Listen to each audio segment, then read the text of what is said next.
Assalamualaikum warahmatullahi wabarakatuh. Innal hamdalillah nahmaduhu wa nasta'inuhu wa nastaghfiruh wa na'udzu billahi min shururi anfusina wa min sayyiati a'malina. Man yahdihillahu fala mudilla lahu wa man yudlil fala hadiya lahu. Asyhadu an la ilaha illallah wahdahu la syarika lahu wa asyhadu anna Muhammadan 'abduhu wa rasuluh. Ya ayyuhalladzina amanu taqullaha haqqa tuqatih ولا تموتن إلا وأنتم مسلمون يا أيها الناس اتقوا ربكم الذي خلقكم من نفس واحدة وخلق منها زوجها وبث منهما رجالا كثيرا ونساء واتقوا الله الذي تساءلون به والأرحام إن الله كان عليكم رقيبا يا أيها الذين آمنوا اتقوا الله وقولوا قولا سديدا يصلح لكم أعمالكم ويغفر لكم ذنوبكم ومن يطع الله ورسوله فقد فاز فوزا عظيما أما بعد فإن أصدق الحديث كتاب الله وخير الهدي هدي محمد صلى الله عليه وسلم وشر الأمور محدثاتها وكل محدثة بدعة وكل بدعة ضلالة وكل ضلالة في النار. Alhamdulillah, kita melanjutkan kembali kajian sifat salat Nabi di Syekh Albani rahimahullah ta'ala. Pada pertemuan terakhir kita sampai pada bab fadlu as-sujud, keutamaan sujud.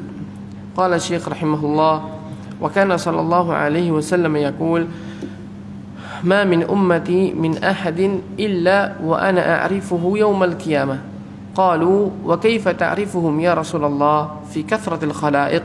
Qala أرأيت لو دخلت صبرة فيها خيل دهم بهم وفيها فرس أغر محجل أما كنت تعرفه منها؟ قال بلى.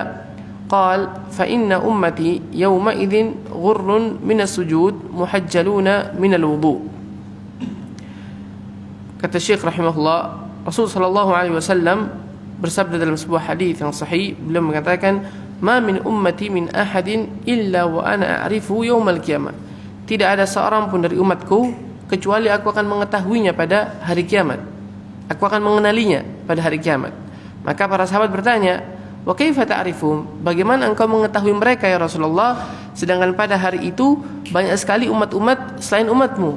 Umatnya kaum Nuh, umatnya Nabi Saleh, umatnya Nabi Musa, Nabi Isa dan seterusnya. Maka para sahabat bertanya, bagaimana kau mengetahui umatmu padahal pada waktu itu banyak sekali umat-umat selain umatmu? Maka kata Nabi sallallahu alaihi wasallam, ara'aita law dakhalta subratan? Bagaimana pendapat kalian kalau seandainya kalian masuk ke dalam sebuah kandang yang di dalamnya ada kuda-kuda yang hitam pekat dan ada kuda yang pada bagian kepalanya ada putihnya. Terkadang kuda itu ada yang warnanya putih, tapi di bagian kepalanya ada warnanya hitam, bagian kepalanya ada putihnya. Jadi bukan hitam semuanya.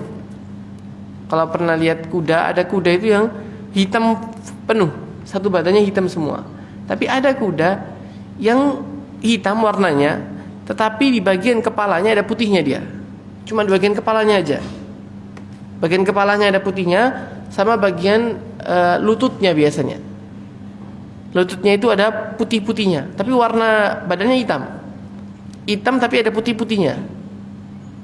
Kata Nabi SAW, apakah engkau bisa mengenali kuda yang di kepalanya ada putihnya dan di kakinya ada putihnya? Kata para sahabat, iya, bisa. Kalau dalam sebuah kandang itu semuanya hitam, tapi ada beberapa kuda yang kepalanya ada putihnya, kemudian lutut-lututnya ada putihnya, maka kita bisa mengenali, kata para sahabat, kuda yang ada putihnya tadi. Karena ada putihnya bisa menjadi pembeda.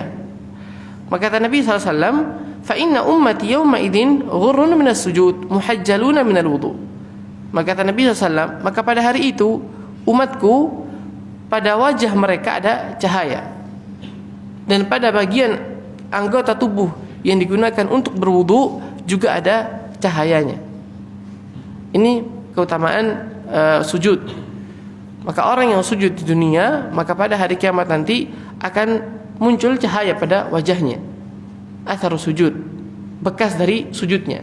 Ketika dia sujud di dunia karena Allah Subhanahu wa taala, maka pada hari kiamat sujudnya yang ketika di dunia itu akan memberikan bekas, memberikan tanda pada wajahnya. Begitu pula di sini juga menunjukkan keutamaan wudu. Karena Nabi mengatakan muhajjaluna minal wudu. Anggota tubuhnya yang digunakan untuk berwudu ketika di dunia nanti pada hari kiamat juga akan mengeluarkan cahaya. Dan ini merupakan tanda umat Nabi Muhammad SAW. Yang dengan tanda ini Nabi SAW bisa membedakan umatnya dengan bukan umatnya. Ini merupakan tanda umat Nabi SAW pada hari kiamat, sehingga Nabi SAW bisa mengenalinya. Dan dalam hadis yang lain Nabi mengatakan, "Idza aradallahu rahmatan man arada min ahli nar, amara Allahu al-malaika an yukhriju man ya'budullaha, fayukhrijunahum wa ya'rifunahum bi athari sujud, wa harrama Allahu 'ala an-nar an ta'kula athara sujud, fayakhrujuna minan nar, fa kullu ibn adam ta'kuluhu an-nar illa athara sujud." Dalam hadis yang lain Nabi sallallahu alaihi wasallam bersabda, kalau seandainya Allah Subhanahu wa taala menginginkan rahmat, ingin merahmati penduduk neraka, maka Allah Subhanahu wa taala menyuruh malaikatnya untuk mengeluarkan dari neraka siapa-siapa orang-orang yang menyembahnya, beribadah kepadanya ketika di dunia, ahlu tauhid. Karena sebagaimana kita ketahui, ahlu tauhid, orang-orang yang bertauhid kepada Allah, yang tidak menyekutukan Allah, yang tidak melakukan kesyirikan ketika di dunia, ketika dia meninggal, kalau seandainya dia memiliki dosa yang banyak dan Allah Subhanahu wa taala ingin mengadabnya di neraka, maka orang ini akan diadab di neraka. Namun dia tidak kekal. Artinya Allah akan mengeluarkannya dari neraka karena ini ahlu tauhid. Nah, orang-orang yang Allah adab dia di neraka dan dia termasuk orang-orang yang ahlu tauhid ketika di dunia, maka para malaikat bagaimana mengenali mereka? Mengenali mereka dengan athar sujud, dari bekas sujudnya. Ini tanda sehingga para malaikat mengeluarkan orang-orang tersebut, mengenali mereka dari mananya? Dari athar sujud, dari bekas sujudnya. Ini keutamaan sujud. Sehingga orang yang sujud di dunia, maka sujudnya ini akan memberikan bekas, memberikan tanda khusus baginya nanti pada hari kiamat. Fayukhrijunahum, maka para malaikat mengeluarkan mereka, wa ya'rifunahum, dan mengetahui mereka bi athari sujud, dari bekas-bekas sujud mereka. Dan para ulama berselisih pendapat apa makna dari athar sujud. Sebagian mengatakan athar sujud artinya adalah nur fil wajh, cahaya di wajah. Ini yang dimaksud dengan athar sujud. Ada juga yang mengatakan athar sujud cahaya pada 7 anggota badan yang digunakan untuk sujud. Itu cahaya pada wajahnya, cahaya pada telapak tangannya, cahaya pada 2 lututnya, dan cahaya pada kakinya. 7 anggota badan digunakan untuk bersujud. Inilah yang akan merupakan tanda pada hari kiamat bagi orang-orang yang sujud ketika di dunia. Ini pendapat yang kedua. Jadi cahaya yang keluar dari 7 anggota badan yang digunakan untuk bersujud. Ini yang dimaksud dengan athar sujud. Taib. Wa harramallahu 'alan nar an ta'kula athar sujud. Dan Allah Subhanahu wa taala mengharamkan kepada neraka untuk memakan athar sujud. Jadi athar sujud, kalau kita merojihkan pendapat yang pertama, athar sujud adalah cahaya yang keluar pada wajah, maka Allah Subhanahu wa taala mengharamkan malaikat untuk memakan wajah. Artinya wajahnya tidak dibakar. Wajahnya tidak dibakar. Ketika dia dimasukkan ke dalam neraka, badannya diadab tapi wajahnya tidak. Karena Allah mengharamkan kepada neraka untuk membakar athar sujud, pengaruh atau bekas dari sujud. Dan kalau kita merajihkan pendapat yang kedua, bahwasanya athar sujud adalah 7 anggota badan yang digunakan untuk bersujud, maka 7 anggota badan ini tidak akan dibakar di neraka. Allah mengharamkan kepada neraka, kata Nabi SAW, innallaha wa harramallahu 'alan nar an ta'kula athar sujud. Allah mengharamkan kepada neraka untuk memakan bekas dari sujud. Ini menunjukkan keutamaan sujud. Karena orang yang sujud di dunia ini akan menjadikan keutamaan baginya nanti pada hari kiamat. Fayakhrujuna minan nar, fa kullu ibn adam ta'kuluhu an-nar illa athar sujud. Maka mereka akan keluar dari neraka, dan setiap ibnu Adam, anak keturunan Adam yang masuk ke dalam neraka akan dimakan oleh neraka, akan dibakar oleh neraka, kecuali pengaruh dari atau bekas dari sujud. Ini yang berkaitan dengan keutamaan sujud.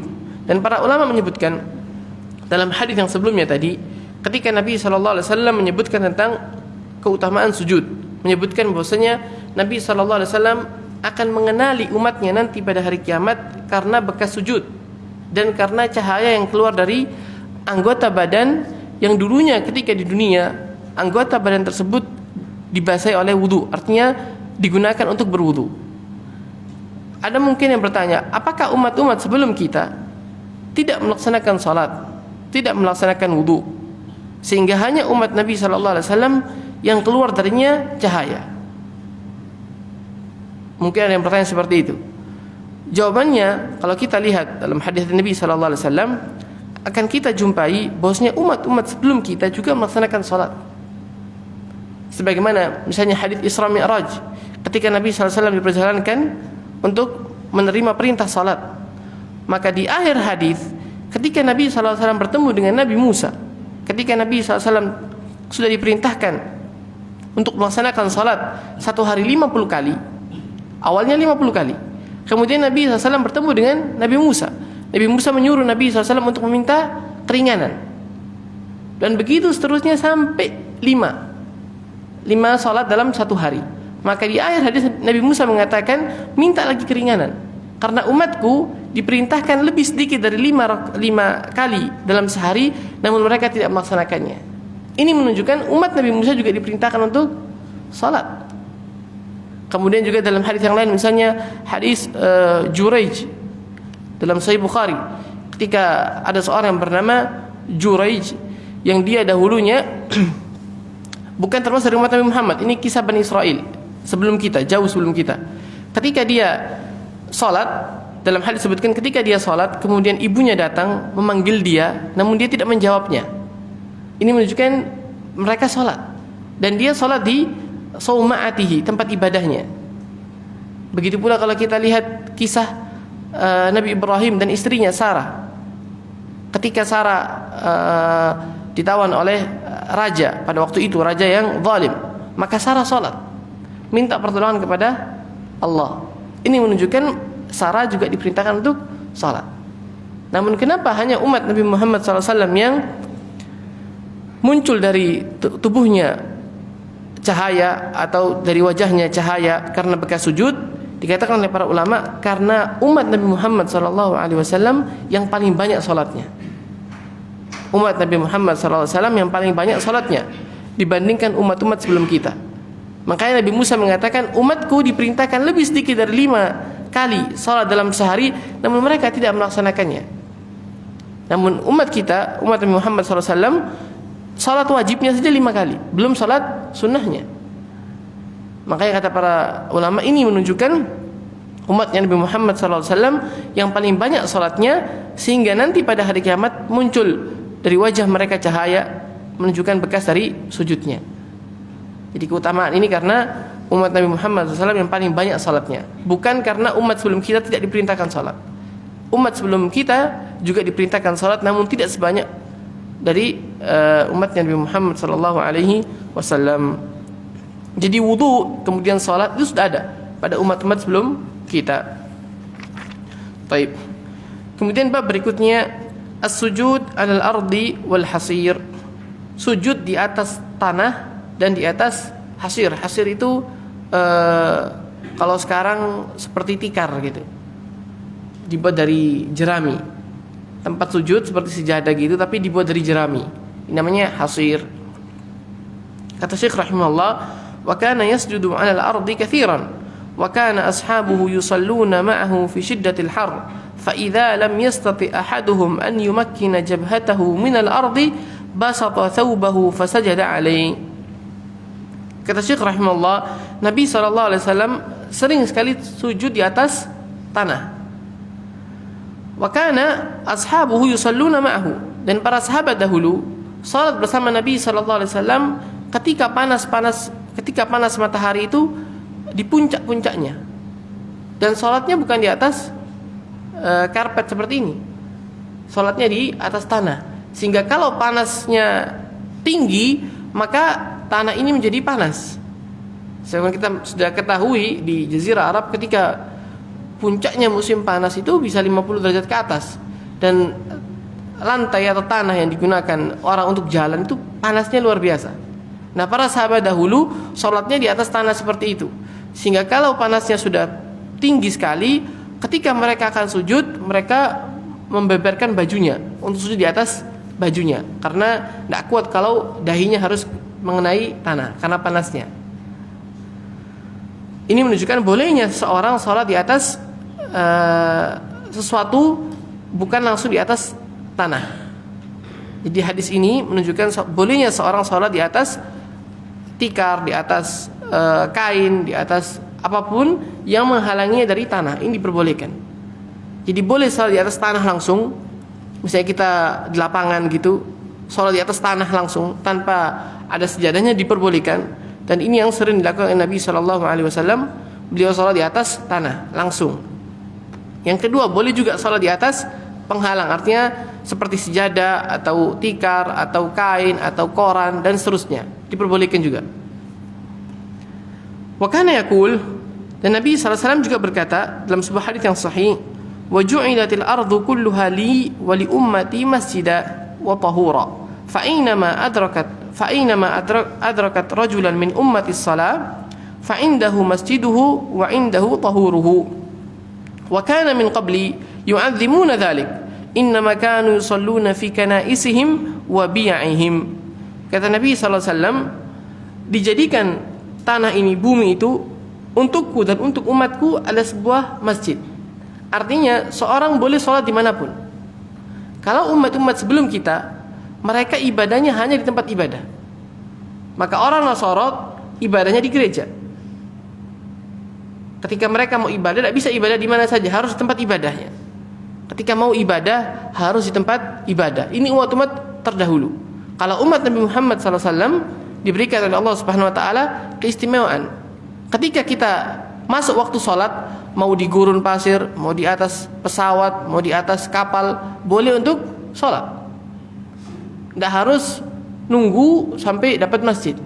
Ketika sudah masuk waktu sholat, dimanapun kita berada, maka kita wajib untuk sholat, baik di lapangan maupun di hutan, maupun dimanapun saja, asalkan bukan di kuburan atau di kandang unta atau di kamar mandi. Ini 3 yang tidak diperbolehkan, 3 tempat yang tidak diperbolehkan seorang sholat di dalamnya. Selain itu, mau di mana saja maka boleh untuk sholat. Berdasarkan hadis ini, wa ju'ilatil ardu kulluha, jadikan bumi itu semuanya, gunungnya, datarannya, hutannya, semuanya, untukku dan untuk umatku sebagai masjid. Masjid artinya tempat sujud. Masjid di sini maksudnya adalah tempat sujud. Jadi diperbolehkan sholat di mana saja. Wa tahura, dan tanahnya pun dijadikan suci. Artinya kita boleh bertayamum dengannya. Umat-umat sebelum kita tidak ada tayamum. Umatnya Nabi Muhammad SAW diberikan oleh Allah Subhanahu Wa Taala kemudahan untuk bertayamum, sehingga kalau kita tidak bisa menemukan air, diperbolehkan untuk tayamum. Maka kata Nabi SAW, maka ketika seorang mendapati sholat, maka wajib baginya untuk sholat dimanapun dia, karena bumi itu adalah tempat sujudnya. Artinya bumi semuanya itu tempat untuk sujud, tempat untuk sholat. Dan ketika dia tidak menemukan air juga, bumi tadi menjadi tahur, pensuci, artinya dengan bertayamum. Wa kana min qabli yu'adzimuna dzalik. Kata Nabi SAW, umat-umat sebelum kita, mereka salatnya atau ibadahnya hanya di tempat ibadah mereka, fi kanaisihim, di gereja-gereja, wa bi'ihim, dan biara-biara orang-orang Yahudi. Mereka salatnya, ibadahnya di tempat ibadah mereka, bukan di luar tempat ibadah. Jadi ibadah hanya di tempat ibadah. Namun umat Nabi Muhammad SAW ibadahnya bisa di mana saja. Wa kana rubbama sajada fi tinin wa ma'in wa qad waqa'a lahu dhalika fi subhi lailata 21 min Ramadan hina umtirat as-sama' wa sala saqful masjid wa kana min jaridin nakhl fasajada sallallahu alaihi wasallam fil ma'i wat tin. Qala Abu Sa'id al-Khudri فأبصرت عيناي رسول الله صلى الله عليه وسلم وعلى جبهته وأنفه أثر الماء والطين. Dan Nabi SAW juga pernah sujud di atas tanah yang ada airnya. Tanah kalau misalnya kena hujan, setelah habis hujan tanahnya kan kayak becek gitu. Jadi lunak, tanahnya lunak terus ada airnya. Nah, Nabi SAW pernah sujud di atas tanah yang seperti ini. Jadi diperbolehkan seorang sujud di atas tanah yang masih ada bekas airnya. Namun ini bukan sunnah, artinya ketika seorang mau sujud dia cari tanah yang ada airnya, ini tidak disyariatkan. Artinya tidak diperintahkan untuk mencari tanah yang ada airnya untuk sujud di atasnya. Namun diperbolehkan. Ketika kita sholat misalnya di lapangan, kemudian turun hujan, maka boleh sujud di atas tanah tadi, walaupun tanahnya basah. Diperbolehkan sujud di atas tanah yang basah yang ada airnya. Namun tidak dicari-cari. Artinya kalau memang sholat dapat seperti keadaan seperti itu maka diperbolehkan. Namun kalau belum sholat kemudian ada tanah yang basah, kita cari tanah yang kering. Kalau sebelum sholat, mau sholat, kita lihat tanah itu basah, maka kita cari tanah yang kering. Jangan sholat di atas tanah yang basah. Tapi kalau sudah sholat kemudian turun hujan, tanahnya menjadi basah, maka lanjutkan sholatnya karena diperbolehkan. Dan Nabi SAW pernah sholat di tengah-tengah sholat hujan. Maka Nabi SAW sholat sujud di atas tanah yang ada airnya. Sebagaimana disebut dalam hadis Abu Sa'id Al-Khudri, ketika Ramadan pada malam yang ke-21 dari bulan Ramadan hujan. Dan masjidnya Nabi SAW atapnya itu dari pelepah kurma, bukan dari beton. Jadi kalau hujan, di sela-sela pelepah kurma ini akan masuk air. Maka Nabi SAW ketika sholat, beliau sujud dan sujud di atas air yang ada, di atas tanah yang ada airnya. Berkata Abu Sa'id, maka Nabi SAW di bagian dahinya, kemudian hidungnya ada tanahnya, ada bekas dari tanahnya yang basah tadi. Jadi ini menunjukkan seorang boleh sujud di atas tanah yang ada airnya. Wa kana yusalli 'ala al-khumrah. Dan Nabi SAW juga pernah sholat di atas al-khumrah. Al-khumrah ini kalau zaman sekarang ya maksudnya sejadah. Jadi seorang boleh sujud di atas tanah, boleh sujud di atas kain, tikar, sejadah. Wa 'ala al-hasir. Hasir seperti tikar. Wa shalla 'alaihi marratan wa qad aswada min tuli ma lubisa. Dan Nabi SAW pernah sholat di atas hasir, tikar itu yang warnanya sudah menjadi hitam karena seringnya dipakai. Ini seorang diperbolehkan sujud di atas hal-hal tadi. Di atas tanah langsung boleh, ada penghalangnya, baik itu berupa sejadah, kain diperbolehkan, atau sujud di atas tanah yang ada genangan airnya juga diperbolehkan. Ini yang berkaitan dengan tempat Nabi SAW sujud. Kemudian tadi ada yang terlupakan ketika kita menyebutkan tentang masalah athar sujud, bekas dari sujud. Sebagian orang mengatakan athar sujud itu tanda hitam di dahi. Ketika seorang sering sholat, terutama pakai kopiah, biasanya saking seringnya dia sujud, bekas di bagian dahinya. Ya, sebagian orang mengatakan ini adalah yang dimaksud dengan athar sujud. Ini adalah bekas sujud yang dimaksud. Padahal sebagaimana disebutkan tadi, yang dimaksud dengan athar sujud adalah an-nur fil wajh, cahaya pada wajah, atau cahaya yang keluar dari 7 anggota badan yang digunakan untuk sujud. Bukan tanda hitam di dahi. Bukan tanda hitam di dahi. Ini yang dimaksud dengan athar sujud. Jadi kalau seorang salat kemudian muncul tanda hitam, ini bukan berarti itu athar sujudnya. Dan orang yang tidak keluar tanda hitamnya berarti tidak ada athar sujudnya. Ini bukan seperti itu. Setiap orang yang sujud karena Allah Subhanahu wa taala, maka nanti pada hari kiamat akan muncul pada wajahnya nur, cahaya, yang menjadi tanda bahwasanya dia dulu ketika di dunia sujud kepada Allah Subhanahu wa taala. Baik ada tanda hitamnya atau tidak ada tanda hitamnya di dahinya. Taib.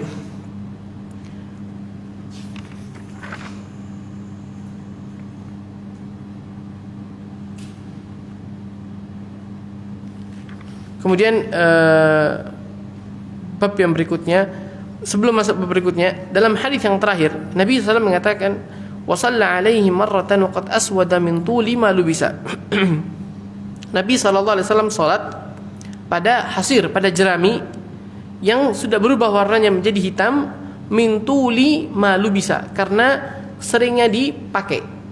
Padahal tikar di sini bukan dipakai tapi didudui, dibuat untuk sujud.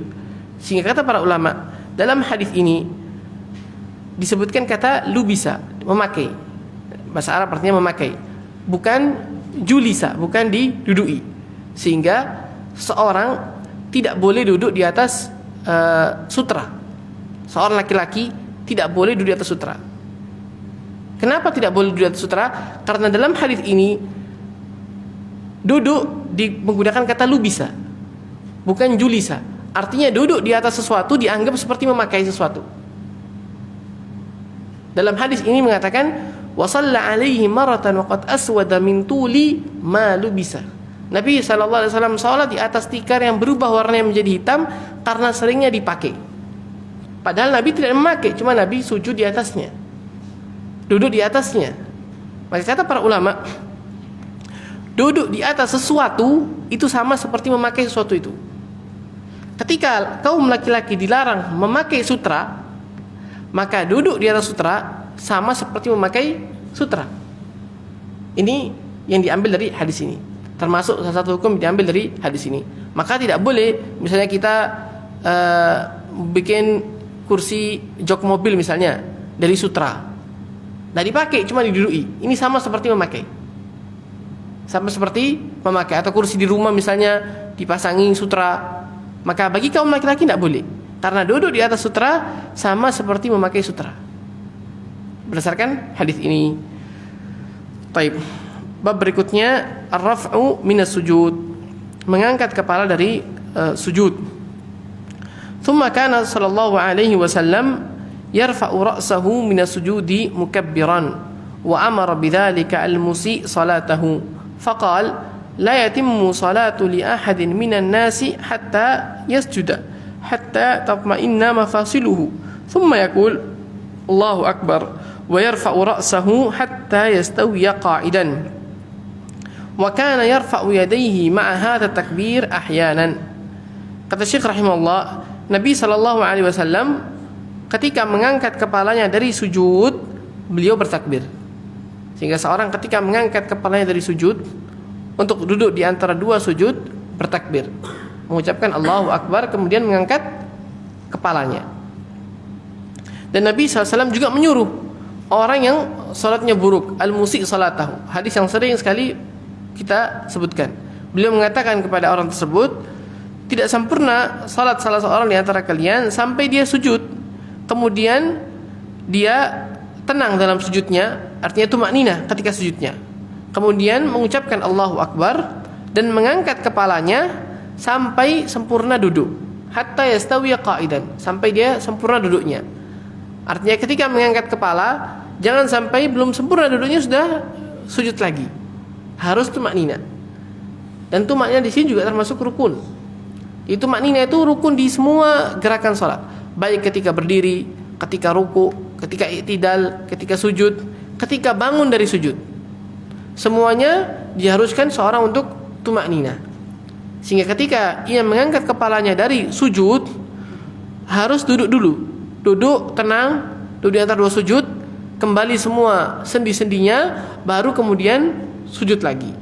Jangan sampai baru mengangkat kepala, baru setengah mengangkat sudah sujud lagi.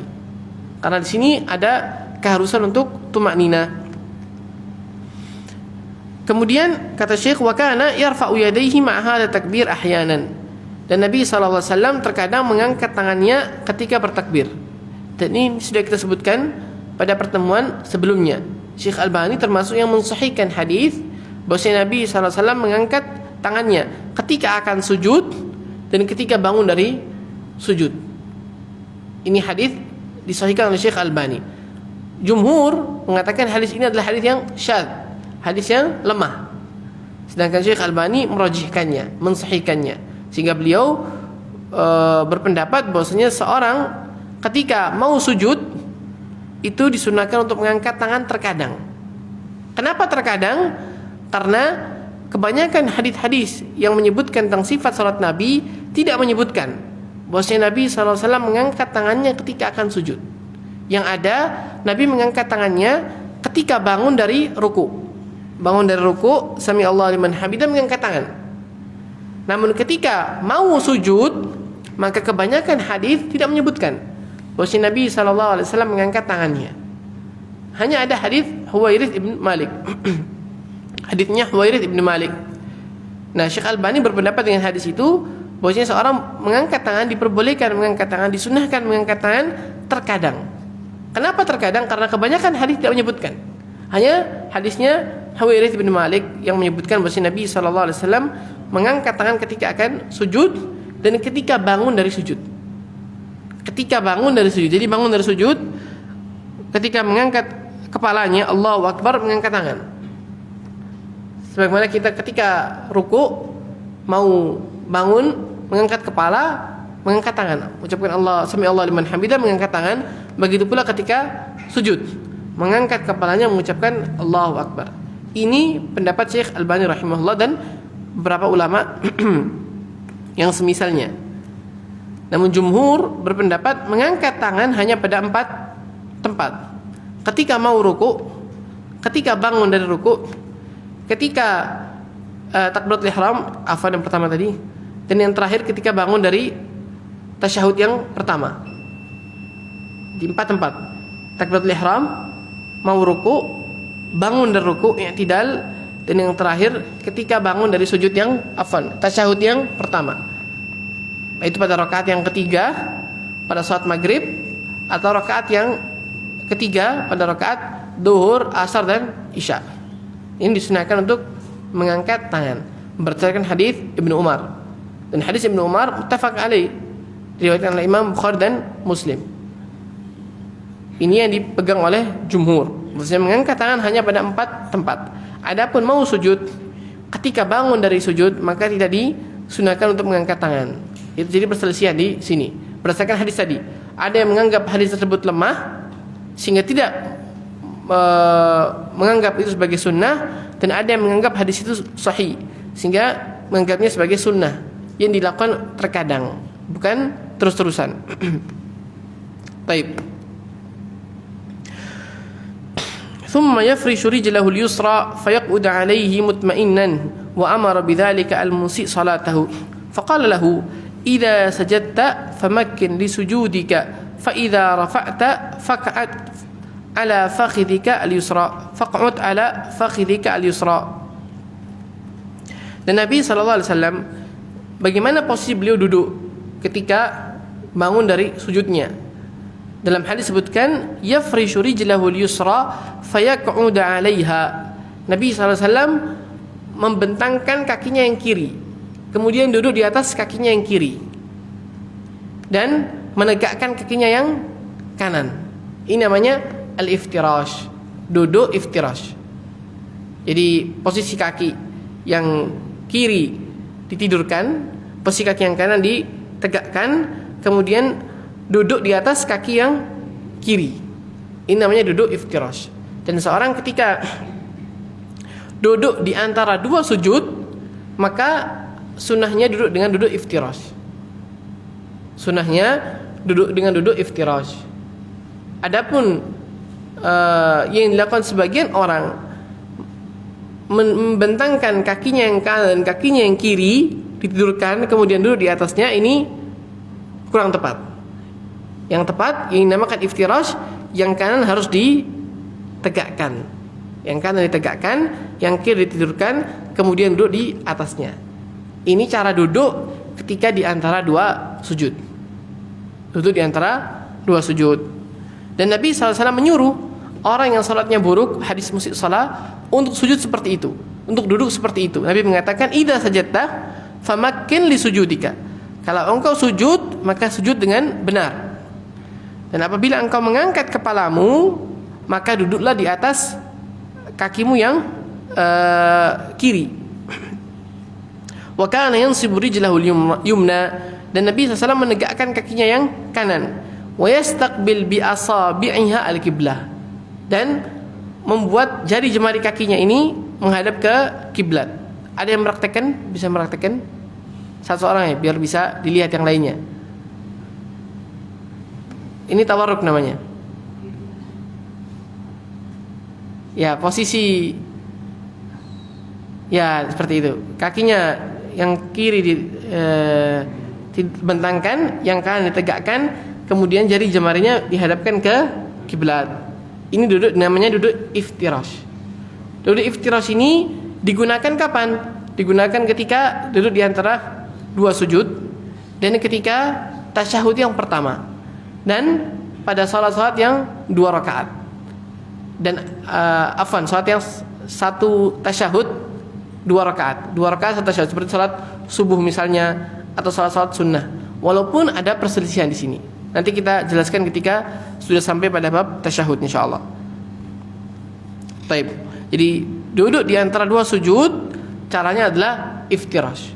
Ini cara yang disunahkan seorang duduk di atasnya ketika dia duduk di antara dua sujud. Adapun membentangkan kakinya kemudian duduk di atasnya, maka ini tidak ada dalilnya. Wallahu ta'ala alam. Baik, kemudian bab berikutnya al-iqa'u baina sajdatain. Duduk iqa'. Sudah kita sebutkan pada beberapa pertemuan yang lalu apa yang dimaksud dengan iqa'.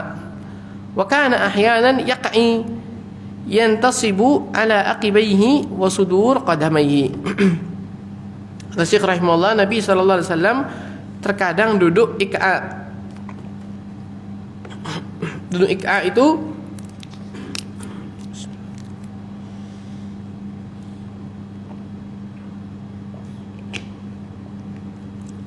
duduk di atas dua tumit. Di kaki yang kanan kaki yang kanan dan kaki yang kiri dan kaki yang kanan ditegakkan, kemudian dia duduk di atas dua tumitnya. Ada yang peragakan? Ya, seperti itu. Ya, ini namanya iqa'. Duduk di antara dua tumit. Iqa' itu ada beberapa model. Ini model yang diperbolehkan. Namanya iqa'. Ini yang diperbolehkan. Ada iqa' yang dilarang. Iqa' yang dilarang itu duduk seperti duduknya anjing. Duduk seperti tadi, cuman dibuka kakinya dibuka. Ya, kemudian duduk di atas tanah seperti ini. Ini tidak boleh. Ini namanya sama-sama iqa', tapi ini iqa' yang dilarang. Dilarang seorang sholat duduknya seperti itu. Atau iqa' juga ada model yang lain, ditegakkan kaki kanan kaki kiri, kemudian duduk di atas lantai seperti duduknya binatang. Bukan seperti itu, ditegakkan. Jadi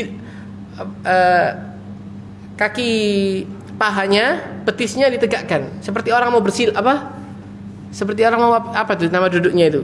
Nah, seperti ini. Apa namanya? Enggak, bahasa Indonesianya? Sila ya? Bukan, bersila gitu. Enggak pahaman apa namanya itu. Al-muhim itu pokoknya itu namanya iqa' juga. Tapi enggak perlu diginikan, enggak perlu. Cuma tangannya enggak usah dibiarkan. Nah, itu. Jadi posisi pahanya, posisi betisnya berdiri, tegak. Kemudian dia duduk di atas lantai. Ini juga iqa' yang dilarang. Orang duduk di antara dua sujud seperti ini tidak boleh. Jadi yang dilarang dua, yang seperti ini dan yang tadi, duduk di atas lantai kemudian kakinya dibuka. Ini tidak boleh. Adapun duduk di antara dua sujud, ini pembahasan di antara dua sujud ya. Jangan dimasukkan ke masalah tasyahud, karena beda nanti. Tasyahud masalahnya beda. Ini bab duduk di antara dua sujud. Duduk di antara dua sujud, kalau kita mau ringkas ada dua. Iftirash, ini yang masyhur. Dan yang kedua iqa', yang seperti tadi itu. Duduk di antara dua tumit. Ini yang diperbolehkan, yang ada hadisnya. Adapun duduk iqa' yang model kedua dan model yang ketiga, maka tidak diperbolehkan. Dan iqa yang diperbolehkan duduk di antara dua tumit tadi hanya ketika duduk di antara dua sujud.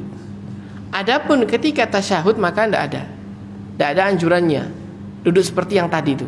Duduk di atas dua tumit. Duduk di atas dua tumit hanya ketika di antara dua sujud. Duduk di antara dua sujud. Adapun tasyahud maka pilihannya hanya iftirash, atau ketika di tasyahud yang terakhir dari salat yang ada dua tasyahud maka tawarruk. Adapun sifat-sifat duduk yang lain maka tidak ada dalilnya. Ini yang berkaitan dengan duduk di antara dua sujud. Jadi boleh iftirash, ini yang masyhur, boleh juga iqa. Dan iqa ini hanya terkadang, karena kebanyakan hadis Nabi sallallahu alaihi wasallam menyebutkan sifat salat Nabi sallallahu alaihi wasallam, maka disifati duduknya Nabi itu iftirash. Duduknya Nabi itu iftirash. Hanya ada hadis yang menyebutkan tentang iqa. Sehingga seorang ketika salat hendaknya kebanyakan salatnya itu menggunakan iftirash. Terkadang mau iqa boleh.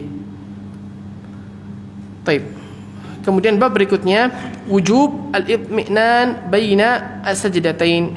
Wajibnya tumakninah ketika duduk di antara dua sujud. Jadi seorang ketika duduk di antara dua sujud harus tumakninah. Tenang. Duduk dulu tenang sampai kembali semua sendi-sendinya, tulang-tulangnya, baru kemudian membaca doa, kemudian baru sujud. Wa kana sallallahu alaihi wasallam yatma'in hatta yarji'a kullu 'azmin ila mawdi'ihi. Dan Nabi sallallahu alaihi wasallam ketika duduk di antara dua sujud, maka beliau tumakninah, sampai kembali semua tulang-tulangnya ke posisinya. Wa amara bidzalika al-musi' salatahu, dan beliau juga menyuruh orang yang salatnya buruk untuk melakukan hal yang demikian. Wa qala lahu la tatimmu salata ahadikum hatta yaf'al dzalik. Tidak sempurna salat salah seorang di antara kalian sampai dia melakukan yang demikian. Artinya tumakninah ketika duduk di antara dua sujud. Wa kana yutiluha hatta takuna qariban min sajdatihi wa ahyanan yamkuthu hatta yakuna al-qa'il qad nasiya. Dan Nabi SAW terkadang memanjangkan duduk di antara dua sujud sampai panjangnya itu sama seperti sujudnya beliau. Yang sujudnya beliau sebagaimana kita sebutkan pada pertemuan yang lalu, terkadang panjangnya sama seperti rukuknya sama seperti berdirinya kadar membaca Al-Baqarah, Al-Imran dan An-Nisa. Pernah Nabi berdirinya sepanjang itu. Kemudian rukuknya sama seperti berdirinya panjangnya, sujudnya juga sama, dan duduknya juga sama. Sampai-sampai makmum mengatakan qad nasiya. Nabi sudah lupa kalau beliau itu masih duduk di antara dua sujud, saking lamanya. Sehingga seorang ketika duduk di antara dua sujud hendaknya tidak terburu-buru. Dan diperbolehkan untuk melamakan, memanjangkan doa ketika duduk di antara dua sujud, mengulang-ulang Rabbighfirli, Allahummaghfirli, diperbolehkan. Terutama kalau dia salatnya salat malam misalnya, ini diperbolehkan atau disunahkan untuk memanjangkan. Sebagaimana Nabi SAW juga memanjangkan duduknya beliau ketika duduk di antara dua sujud, ketika salatnya salat malam misalnya atau salat sunnah. Adapun salat bersama imam, salat ketika dia menjadi imam, maka hendaknya tidak terlalu memanjangkan. Wallahu ta'ala alam. Kita lanjutkan lagi insyaallah pada pertemuan yang berikutnya. Baik, ada pertanyaan? Fadhal.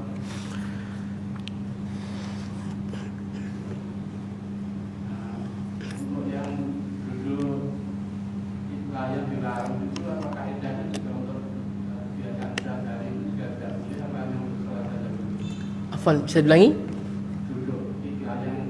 Iqa. Ya. Apakah kaidah itu sudah dipakai setiap hari, tidak boleh duduk ini apa yang tadi apa? Ini salat. Ini permasalahan dalam salat. Yang dilarang ketika salat. Ketika salat tidak boleh duduk di iqa yang menyerupai binatang buas. Karena dalam salat kalau kita perhatikan Nabi SAW melarang kita untuk menyerupai binatang. Tidak boleh kita sujud seperti ayam mematuk. Tidak boleh kita ketika sujud membentangkan tangan seperti anjing. Tidak boleh kita menoleh seperti serigala. Tidak boleh kita duduk seperti duduknya anjing dan seterusnya. Kita dilarang menyerupai binatang dalam salat. Adapun setelah salat maka tidak ada larangannya. Seorang boleh duduk seperti yang tadi itu, tidak ada masalah. Di luar sholat. Adapun dalam sholat maka ini ada larangannya. Baik.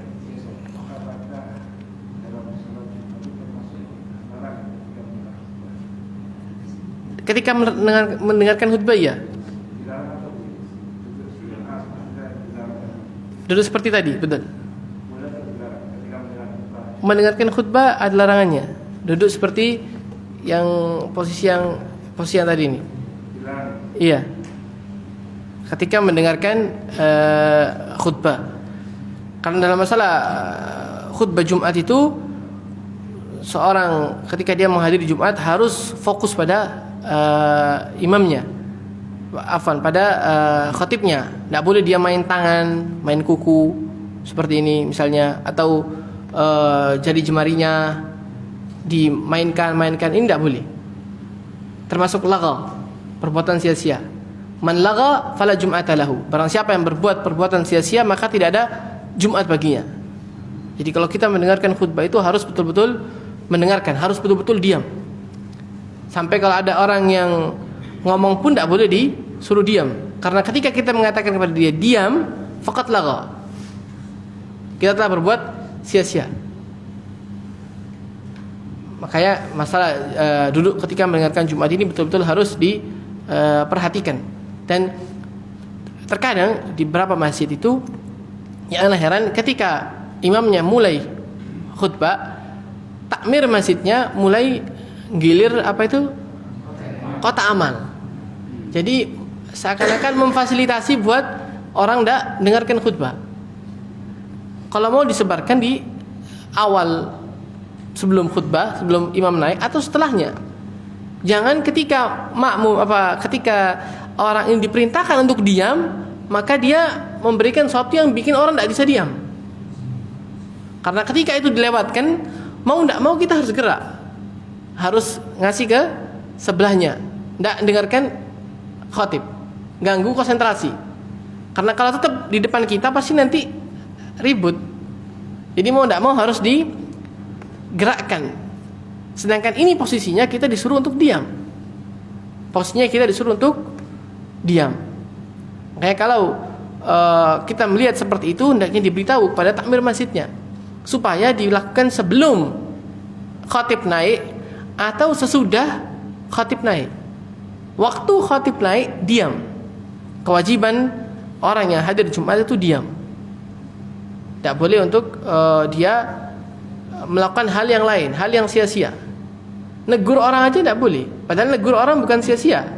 Ketika ada orang bicara, kita tegur bukan termasuk perbuatan sia-sia, tapi ketika dilakukan pada saat khatib naik mimbar, maka ini tidak diperbolehkan. Yang terlambat, pada saat sholat Jumat ada keterlambatan dia. Itu ada dalilnya. Diperbolehkan.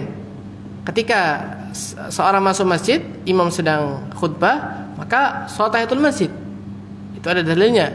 Nabi SAW menyuruh sahabat untuk sholat tahiyatul masjid walaupun imamnya sedang berkhutbah. Lain. Adapun selain itu, tadi main tangan, main kuku dan seterusnya, ini termasuk lagha, berbuat sia-sia. Man qala li akhi uskut wal imamu yakhtub faqat lagha. Wa man lagha fala jum'ata lahu. Barang siapa yang mengatakan kepada saudaranya uskut, diam, wal imamu yakhtub, dan imam berkhutbah, faqat lagha, maka telah melakukan perbuatan sia-sia. Faman lagha, barang siapa yang melakukan perbuatan sia-sia, fala jum'ata lahu, tidak ada Jumat baginya. Jadi harus diperhatikan masalah salat Jumat ini. Wallahu taala alam. Misalnya pada duduk istirahat, kaki kanannya tidak mampu ditegakkan, jadi arahnya bukan Kalau tidak bisa, fattaqullaha masata'tum. Hukum asalnya sunnahnya ditegakkan. Tapi kalau dia tidak bisa, ya sesuai kemampuannya. Dalam semua ibadah, ketika kita diperintahkan untuk melakukan sesuatu, namun kita tidak bisa karena bukan tidak mau, tapi karena tidak bisa, maka tidak mengapa. Fattaqullaha mastata'tum. Bertakwalah kepada Allah semampu kalian. Semampu kalian. Kalau mampunya segitu, ya sudah. Kalau mampunya segitu, ya sudah dilakukan sesuai kemampuannya. Tapi kalau bisa sesuai sunnah, maka harus sesuai dengan sunnahnya. Kalau tidak bisa, ya sudah. sesuai dengan kemampuannya. Wallahu taala alam. Baik, cukup. Pas masuk masjid sholat Jumat pas azan, atau kita nunggu setelah azan baru sholat sunat? Nggak perlu nunggu azan selesai. Khusus sholat Jumat. Khusus sholat Jumat, ketika kita masuk masjid, kemudian azan, sholat. Karena kalau kita nunggu azannya selesai, nanti kurang sholat khutbahnya. Kita dengar khutbahnya kurang. Maka ketika kita masuk masih azan langsung sholat, supaya kita selesai azan selesai bisa langsung dengarkan khutbah Jumat. Ini khusus sholat Jumat. Wallahu taala alam. Terakhir insyaallah. Kalau kaki tidak bisa dilipat, apa sebaiknya misalkan selonjor atau duduk di kursi? Sesuai yang dia lebih bisa khusyuk. Karena ada orang yang lebih khusyuk kalau dia lebih tenang, lebih enak duduk di kursi. Ada yang dia lebih bisa khusyuk, lebih tenang ketika dia duduk di atas lantai. Maka kata para ulama ini kembali ke pribadi masing-masing. Kalau dia memang tidak bisa dilipat, afdalnya dilipat. Afdalnya murabba'an. Ketika seorang itu sholat duduk, kalau mau diurut, yang paling utama yang pertama itu duduk dengan bersila, murabba'an, seperti itu. Ini yang utama. Kalau tidak bisa, dia bisanya di atas kursi, ya sudah, sholat di atas kursi. Kalau dia mau sholat di atas lantai, namun kakinya tidak bisa dilipat seperti itu, bisa diselonjorkan, maka diselonjorkan sesuai kemampuannya. Sholat sesuai kemampuannya. Dan kalau orang sholat duduk, sebagaimana kita sebutkan yang pertemuan yang lalu, jangan semua ditinggalkan. Terkadang orang sholatnya sholat duduk, dia tidak bisa, cuma tidak bisa sujud atau tidak bisa ruku, maka jangan dari awal sholat duduk. Awal sholatnya berdiri, nanti waktu ruku baru dia duduk, atau ketika mau sujud baru dia duduk. Jangan dari awal sholat semua duduk, karena ini semua rukun sendiri-sendiri. Rukun berdiri, rukunnya sujud, rukunnya ruku, ini rukun sendiri-sendiri. Nah, kita diperbolehkan duduk di setiap rukun yang kita tidak bisa mendatanginya. Tidak bisa ruku maka boleh duduk, tidak bisa sujud maka boleh duduk. Namun kalau bisa, misalnya dia tidak bisa berdiri, tapi bisa ruku, bisa sujud, maka ketika datang waktu ruku, dia ruku sesuai dengan ruku yang diperintahkan. Waktu sujud sesuai sujud yang diperintahkan. Jangan semuanya dipaksa untuk duduk. Terkadang orang tidak bisa berdiri sama sekali, tapi dia bisa sujud. Maka ketika datang waktu sujud, jangan memberikan isyarat, namun sujud. Ketika datang sujud, maka dia sujud. Makanya sebagian ulama juga mengatakan yang lebih afdal itu mengapa duduk seperti tadi itu, bersila. Karena ketika orang duduknya seperti itu, mudah baginya untuk sujud. Mudah baginya untuk sujud, duduk di antara dua sujud bisa. Tapi kalau di atas kursi susah mau sujud, harus turun dari kursinya, ini kadang memberatkan. Makanya kalau orang duduk tak bisa sholat dengan berdiri karena kakinya mungkin sakit dan sebagainya, maka hendaknya duduk di atas lantai dengan posisi seperti tadi. Karena ketika nanti datang waktu sujud, dia bisa sujud, kemudian tasyahud juga bisa, kemudian duduk di antara sujud juga bisa, dan seterusnya. Banyak rukun-rukun yang bisa diambil masihan. Namun kalau di atas kursi, kebiasaan orang itu kalau sujud di kursi, waktunya rukuk memberi isyarat, waktunya sujud memberi isyarat, sehingga rukun-rukunnya hilang, rukun sujudnya juga hilang, diganti dengan isyarat tadi. Wallahu taala alam. Wassallallahu nabiyana Muhammad wa ala alihi wa sahbihi wasallam. Assalamualaikum warahmatullahi wabarakatuh.